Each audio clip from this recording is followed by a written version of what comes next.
নমস্কাৰ সকলোকে মোৰ অন্য এটি ভিডিঅ'লৈ স্বাগতম। আৰু এইডাল কিহৰ গছ চিনি পাইছেনে বাৰু? এইডাল হৈছে ফুলৰ গছ।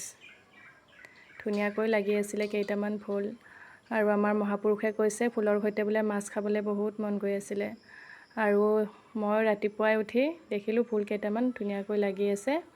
আৰু সেয়েহে মই দেউতাক ফুল পাৰিব ক'লোঁ। আৰু এয়া দেউতাই ফুল পাৰি আছে। ৰাতিপুৱাই দেখিছেনে বাঁহী মুখতে মই ব্ৰাছ কৰি আছোঁ।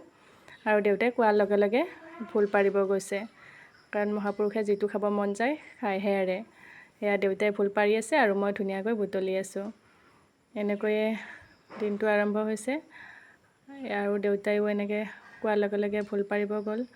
আৰু আমাৰ মহাপুৰুষৰ নহ'লে যিটোহে খং উঠে নহয়, একদম নকওঁ আৰু মানে নিজে হ'লে পাৰিব নোৱাৰে আৰু মানে খাবলৈহে মন কৰে মানে।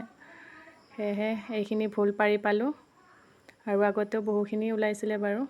আৰু আজিলৈ